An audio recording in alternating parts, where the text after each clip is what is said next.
کہتے ہیں کہ گائے بھینس ایک ہی ہے، یہ ان کی دوسری سب سے بڑی دلیل ہے۔ گائے بھینس ایک ہی ہے، کون طے کرے گا بھائی؟ یہ اہل لغت طے کریں گے، یہ وہ طے کرے گا جس کے ایریے میں گائے بھینس ہمیشہ سے ساتھ ساتھ رہ رہے ہیں۔ خود دیکھیے ہمارے ممبئی شہر میں جو ہے گائے کی قربانی پر پابندی ہے، آپ قربانی نہیں کر سکتے، لیکن بھینس کی اجازت ہے، آپ بھینس کھا سکتے، گائے نہیں کاٹ سکتے، گائے کا گوشت نہیں کھا سکتے، آپ بھینس کا گوشت کھا سکتے۔ جن لوگوں نے پابندی لگائی ان لوگوں نے بھینس کے لیے جو اجازت دی ہے۔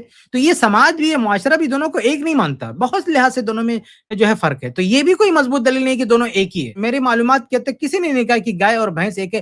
روایتوں میں جو ہے فقہا کے کلام میں کیا ملتا ہے، اس کا حکم اس کے حکم کی طرح ہے۔ ان دونوں کو ایک جنس یا ایک جیسا بالکل نہیں کہا جا رہا، حکم کو، وہ حکم کہاں ہے؟ وہ زکات میں۔ پھر بعد کے لوگوں نے کہیں گے قربانی میں بھی ہے، جب زکات میں ہے تو اسی پر قیاس کر کے قربانی میں بھی کر لیا۔ تو مسئلہ ہے کہ صحابہ اور سلف نے قیاس نہیں کیا تو ہم بھی قیاس نہیں کریں گے، ہم وہاں رک جائیں گے جہاں سلف رک گئے، ہم ان سے قدم آگے نہیں بڑھائیں گے۔ جی کہ جی جی جیسے جو لوگ بولتے ہیں کہ ایک ہی جنس ہے، تو جیسے ہم نے شیخ بھینس پالی ہے، ہمارے دادا رحمہ اللہ پالتے تھے، تو یہ دیکھنے میں آیا ہے کہ شیخ گائے کے مقابلے میں بھینس زیادہ غصے والی ہوتی، اور ارے جو بھائی ہے بھینس اصل میں جنگلی جانور ہے، ہاں جی گائے تو پتہ نہیں کب جنگلی تھی، اس کو پالا گیا ہے، لیکن بھینس آج بھی آپ دیکھیں کہ اس کا پورا جو مزاج ہے سب کچھ جنگل والا ہے، جنگلی جانور ہے، اس کو زبردستی پال لیا گیا ہے اور اس کو پالتو بنا لیا گیا ہے۔ وہ گائے کی طرح سے نہیں ہے، نہ اس طرح سے جیسا آپ کہنا نا شانت ہے، بلکہ بھینس چھوڑ دو نا تو کبھی پلٹ کے نہیں آتی ہے۔ کوئی بہت زیادہ کسی بھینس کو سزا دی تو الگ بات ہے، ورنہ بھینس بھاگی جاتی ہے، وہ اس کو ڈھونڈ کے لانا پڑتا ہے۔ گائے بیل تو آ جاتے ہیں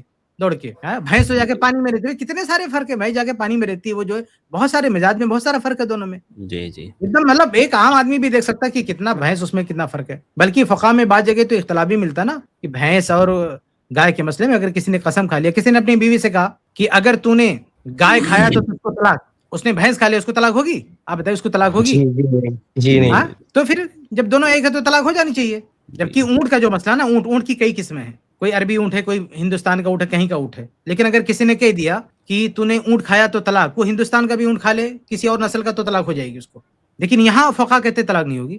یہ بھی ایک دلیل ہے کہ بھئی اتنا فرق کرنے پر کیوں مجبور ہے۔ اور سب سے اہم بات کیا ہے، یہ تو قیل و قال ہو گیا نا، یہ تو قیل و قال زبردستی کا استدلال ہو گیا نا۔ سب سے بڑا سوال یہ ہے کہ منہج سلف کہاں گیا؟